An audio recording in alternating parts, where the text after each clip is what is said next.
దేశంలో real estate రంగంలో పారదర్శకత, జవాబుదారీతనం పెంపొందించడానికి తీసుకొచ్చిన రెరా అదరగొడుతోంది. అటు కొనుగోలుదారులకు, ఇటు డెవలపర్లకు మధ్య వారధిలా పనిచేస్తున్న రెరా రిజిస్ట్రేషన్ల విషయంలో కోటి మార్క్ దాటింది.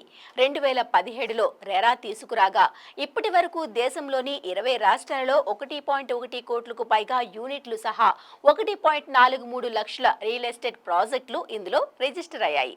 ఈ వివరాలను ప్రాప్ ఈక్విటీ సంస్థ వెల్లడించింది. 2022-2024 మధ్య రెరాలో నమోదైన ప్రాజెక్టుల సంఖ్య 21% తగ్గింది.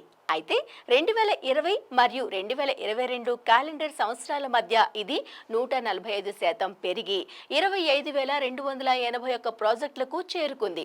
రాష్ట్రాల వారీగా చూస్తే అత్యధికంగా 48,047 ప్రాజెక్టులతో మహారాష్ట్ర టాప్లో నిలవగా, టాప్ 10 రెరా రాష్ట్రాల్లో మొత్తం నమోదైన ప్రాజెక్టుల్లో 40% వాటా చేజిక్కించుకుంది. 19,987 ప్రాజెక్టులతో తమిళనాడు 17% వాటాను కలిగి ఉండగా, 16,265 ప్రాజెక్టులతో గుజరాత్ 14% వాటాను కలిగి ఉంది.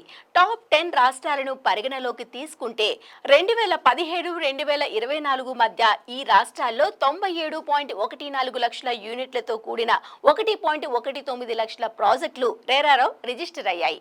అత్యధిక సంఖ్యలో ప్రాజెక్టులు నమోదైన టాప్ 10 రాష్ట్రాల్లో మహారాష్ట్ర తొలి స్థానంలో ఉండగా, తమిళనాడు, గుజరాత్, తెలంగాణ, మధ్యప్రదేశ్, ఆంధ్రప్రదేశ్, కర్ణాటక, ఉత్తరప్రదేశ్, పశ్చిమ బెంగాల్ మరియు రాజస్థాన్ తరువాతి స్థానాల్లో ఉన్నాయి.